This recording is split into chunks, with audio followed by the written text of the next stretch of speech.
When you stand in a city like Paris and look around, you might notice something special. There are not many very tall buildings or skyscrapers reaching high into the sky. Now imagine a city like New York in America. There you see many tall buildings of glass and steel. This big difference is not because Europe cannot build high. It is because Europe made a clear choice not to. Europe wanted its cities to look different. This choice came from long history and deep culture. Many European cities are very old. They have buildings from hundreds of years ago. People wanted to keep these old places safe. They did not want new, very tall buildings to stand near them. This decision shows a special way of thinking about how cities should grow. This story will explain why Europe mostly said no to skyscrapers. We will travel through time to see how this happened. First, we learn about the history that made Europe follow a different path. Then, we look at big disagreements in cities where people argued about building tall. You will see how places like Paris and London made their own building choices. Finally, we talk about today. New challenges are making Europe think again about tall buildings.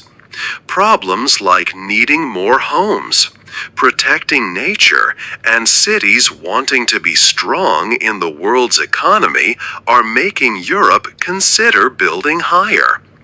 Europe must decide. Will it keep its old look? Or will it build new, tall structures to meet modern needs? This book explores these big questions about Europe's cities. 2. A different start. In the 19th century, cities in America and Europe began to grow in very different ways. This led them down separate paths, especially concerning tall buildings. In America, cities like Chicago were relatively new. After the Great Fire in 1871, Chicago had a chance to rebuild much of itself. It was almost like a blank page. New York City also had a simple grid plan for its streets. This meant builders in America could create new structures easily. There were not many old rules or historical buildings in their way. So, they could build tall structures like the first steel-framed buildings. These towers became symbols of America's new ideas and strong economy. European cities, however, were very different. Places like Paris and London were extremely old, some more than 1,000 years old. Their streets often followed patterns from the Middle Ages. These cities had many old, important buildings and long, complex histories.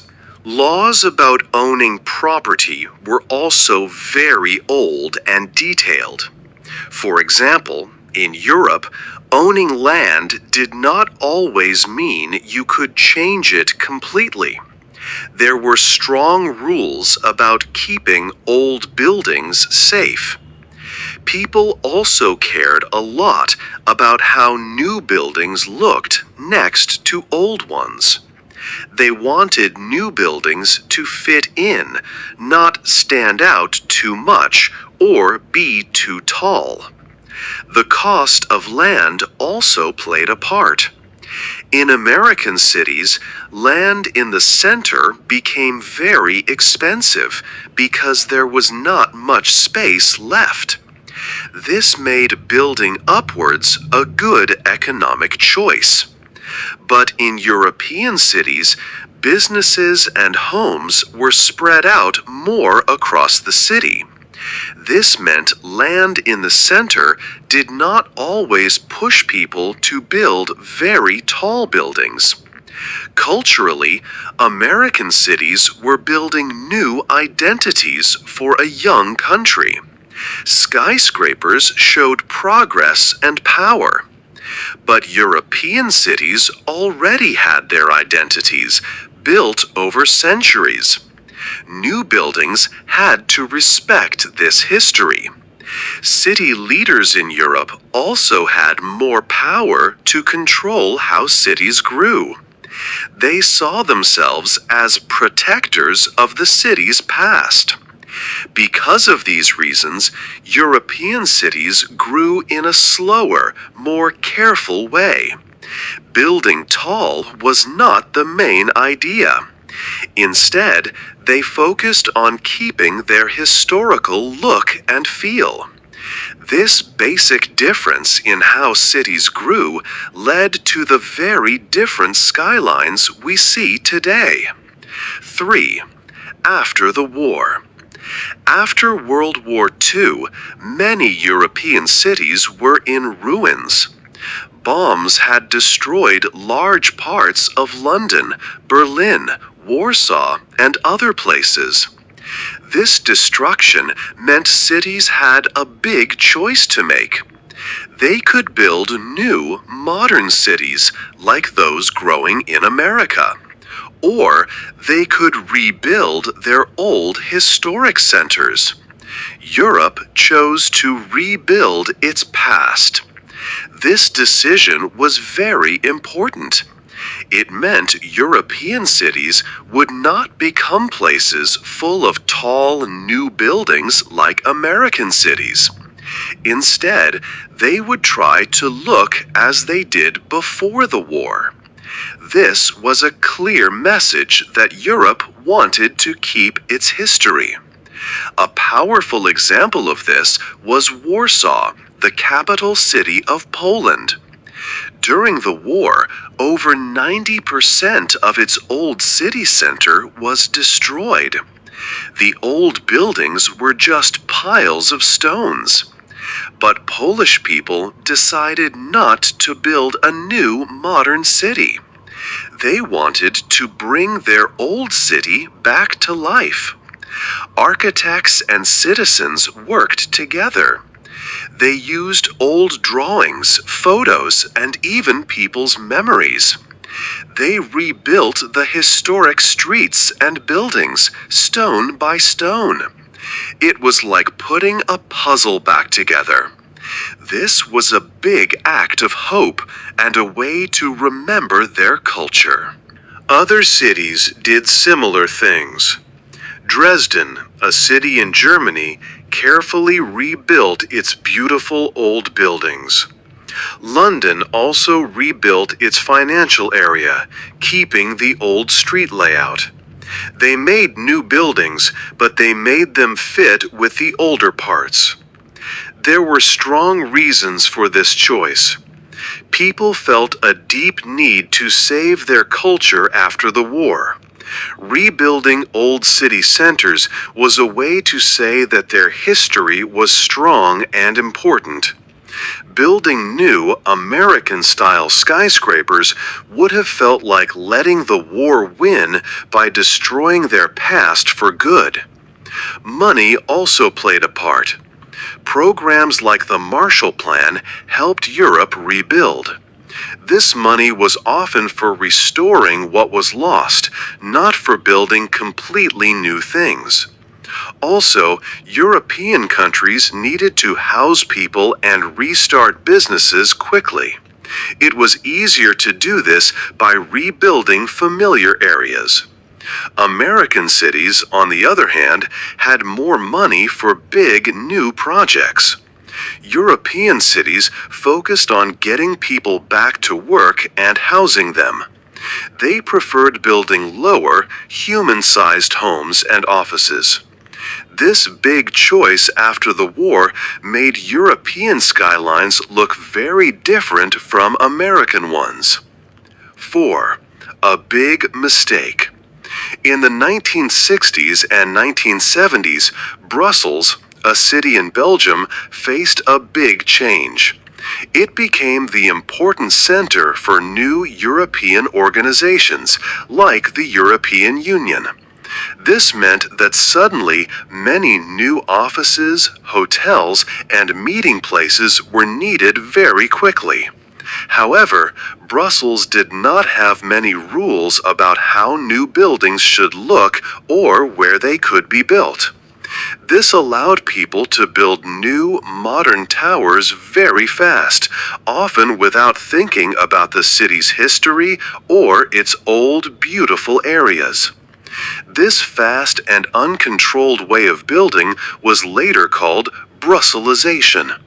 It meant that many old, important buildings were simply pulled down. In their place, tall, new office blocks made of glass and concrete appeared.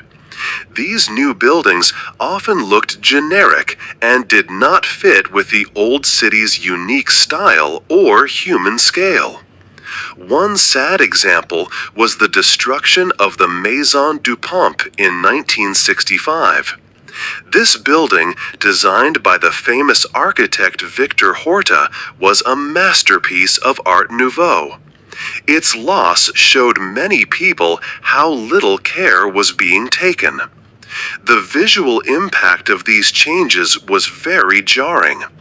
Brussels' old city center, once full of harmonious street views and traditional architecture, was now filled with modern towers.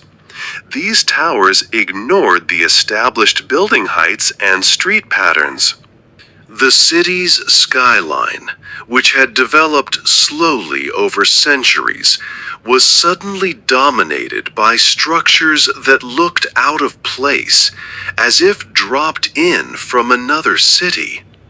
People reacted strongly. Citizens groups protested loudly against these developments. Architects and writers used the term Brusselization as a warning about bad city planning. People across Europe watched what was happening in Brussels with concern. They saw it as a clear example of how not to develop a historic city.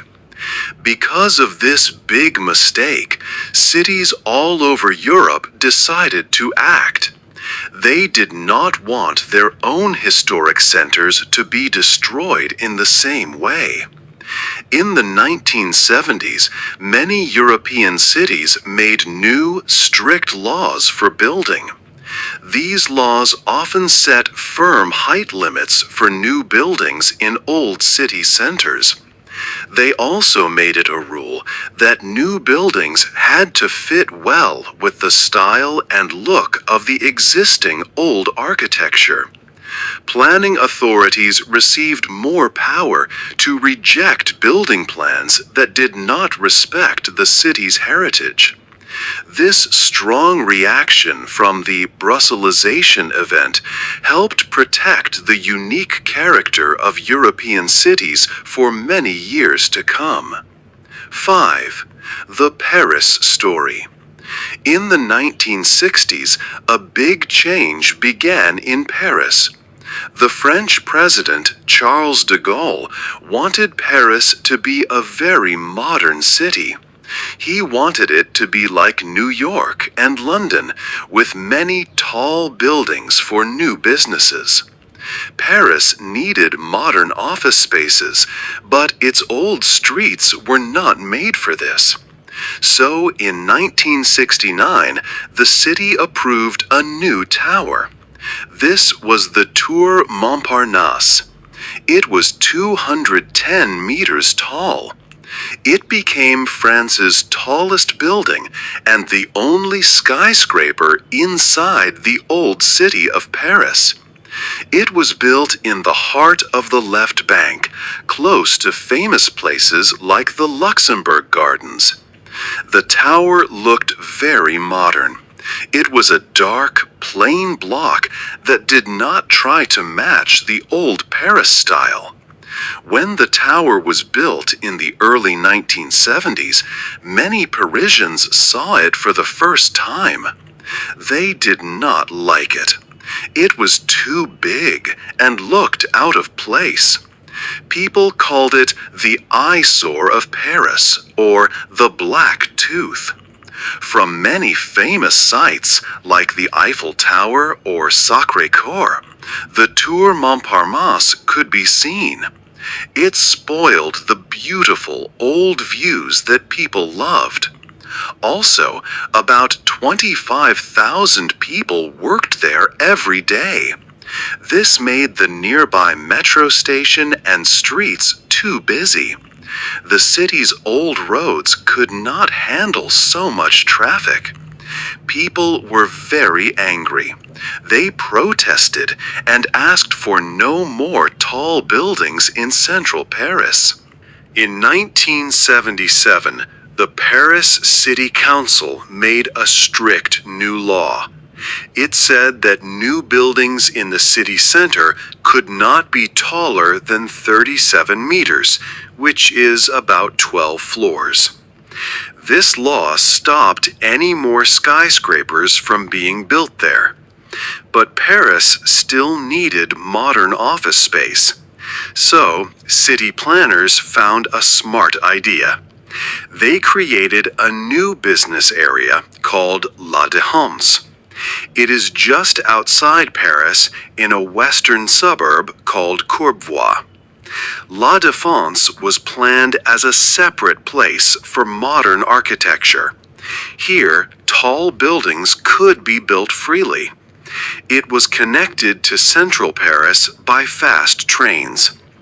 La Défense grew in the 1980s and 90s. It now has many tall buildings and is an important business area in Europe, with over 180,000 workers. Big international companies have offices there. This separation helped Paris keep its historic look while also growing its economy. However, La Défense does not have the same lively feel as central Paris. Its streets are mostly for cars going to offices, not for people walking and living.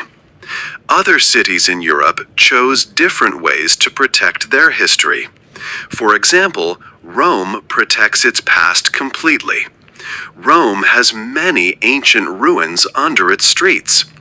If they build tall, they might find more ruins, which would stop construction. Rome has very strict rules. The Italian Ministry of Cultural Heritage and UNESCO help make sure old sites are safe. New buildings must respect the city's old style. This helps Rome keep its unique historic look, but it also means housing is very expensive. 6. The London story.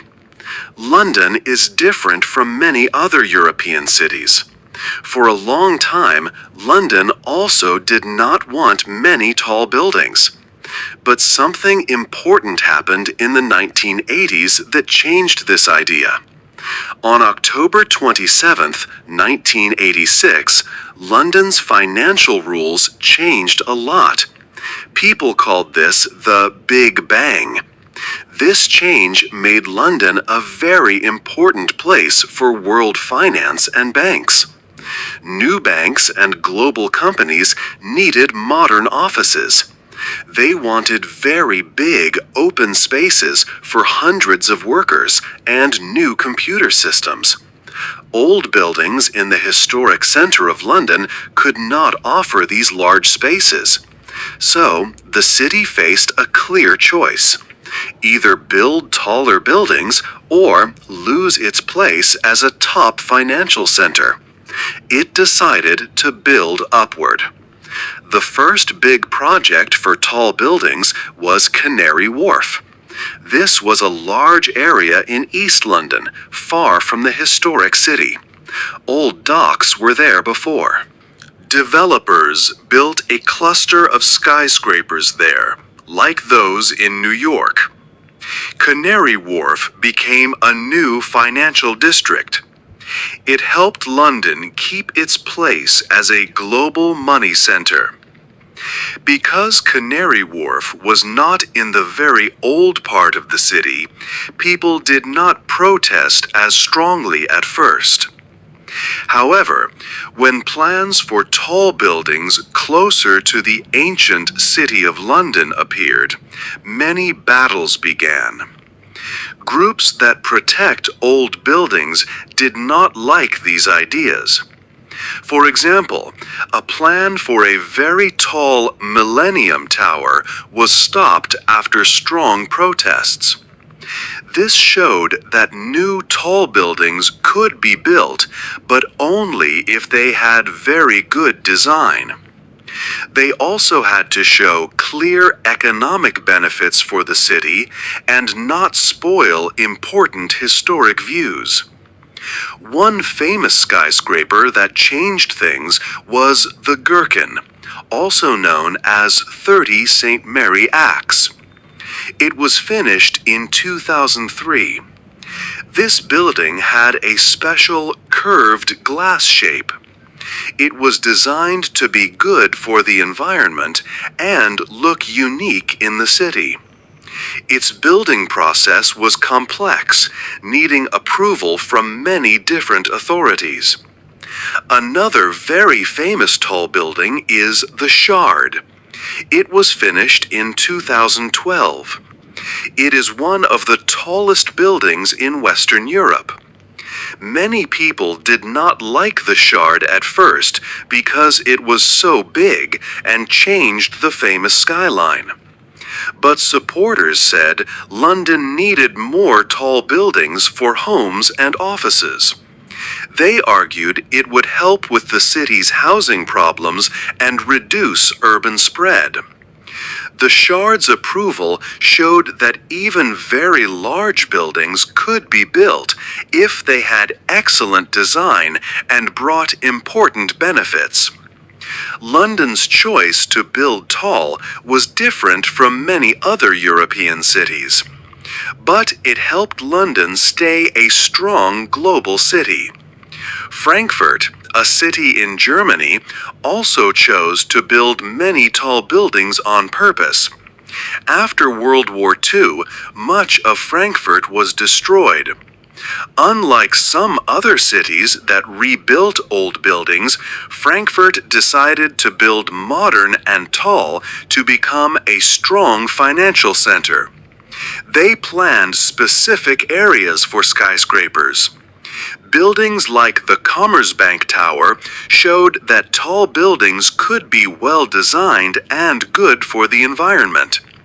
Frankfurt's tall buildings helped its economy grow and made it a major business center in Europe. Both London and Frankfurt show that some European cities chose to build upward for economic reasons. This was a different path from many other historic European cities. 7. New tall buildings. Today, Europe is changing.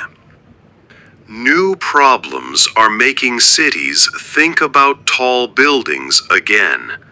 There is a big housing crisis across many European cities. Many people need homes, but there are not enough places to live. In cities like Dublin and Amsterdam, homes are very expensive. Teachers, nurses, and other essential workers sometimes cannot afford to live in the cities where they work. More people are moving to cities for jobs and city life, but houses are often low and small. Families are also smaller now, with more single people, so they need more individual homes. The old ways of building simply cannot make enough new homes for everyone quickly. Also, cities want to protect the environment. They need to be greener and use less energy. Climate change is a big problem, and cities must reduce their pollution. Cars make a lot of emissions. If more people live closer together in tall buildings, they can walk or use public transport like trains and trams more often. This helps reduce car use. Tall buildings can also be very good at saving energy for heating and cooling, which helps the environment. They use less land to house many people, saving important natural areas. Third, cities want to be strong in the global economy. They want to attract new businesses, especially in finance and technology. These big, modern companies need large offices with flexible spaces and the latest technology. Old European buildings are often not big or suitable enough for these needs. Cities like London built tall buildings, for example in Canary Wharf, to keep big banks and international businesses. Other European cities now face the same choice: build tall to compete or risk losing important businesses to other places in the world. But the new tall buildings in Europe are different from old ones. They are not like the gray, square towers from many years ago. That people disliked. Today, architects make beautiful buildings that look good with the city around them. They think about how the building will appear and how it will work for people. For example, the Shard in London is a tall, pointed glass building that seems to melt into the sky.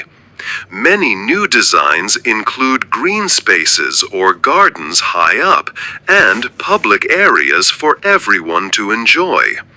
These modern tall buildings often focus on saving energy and using new green ideas. Some buildings use natural air to stay cool and bring in a lot of light, reducing the need for electricity. They are built to be good for the people inside and for the planet. You are a professional documentary film narrator. With a standard American accent, narrate the provided story. Enunciate words clearly, ensuring they are easily understandable for non-native English students. Speak at a measured pace and unhurried pace. Make your tone and delivery natural and engaging.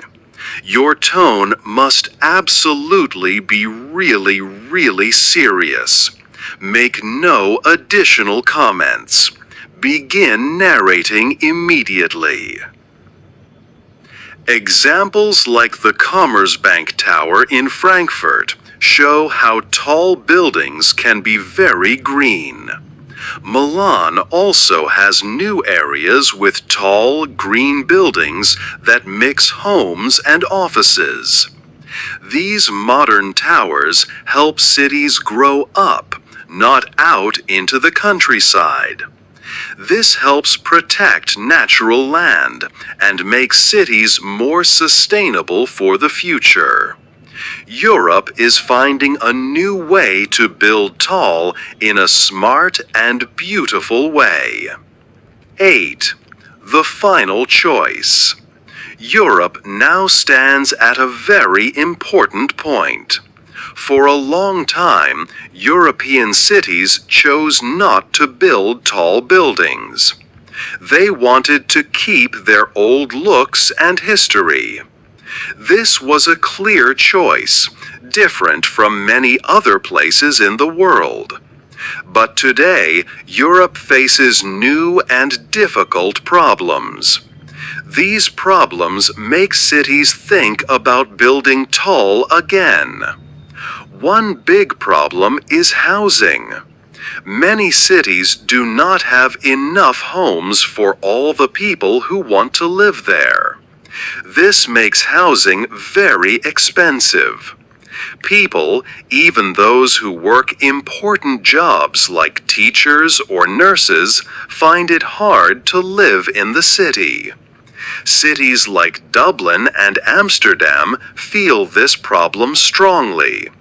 They need more homes, and building taller can create many homes in a small area.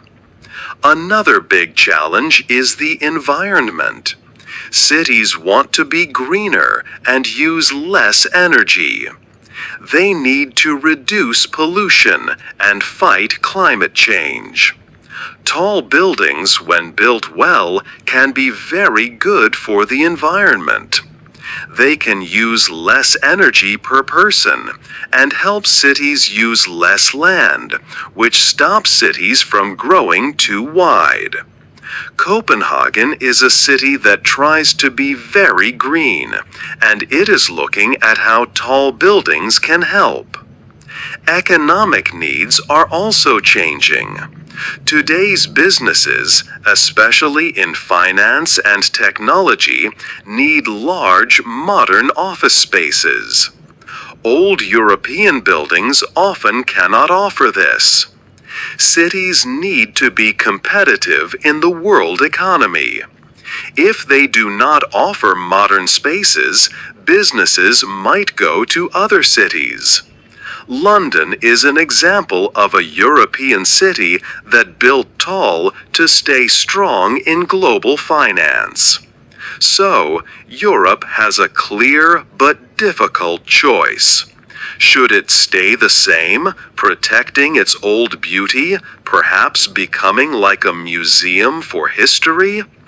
Or should it adapt and build new, taller structures to meet modern needs and stay alive and strong in the future? This decision is not easy. It means choosing between keeping the past exactly as it is or changing to live in today's world. The future look and feel of European cities depend on this choice. If they do not change, they might become less important over time. But if they change, they must do it carefully to keep their special charm. The real question is, can European cities build tall buildings in a way that still respects their long history and unique character?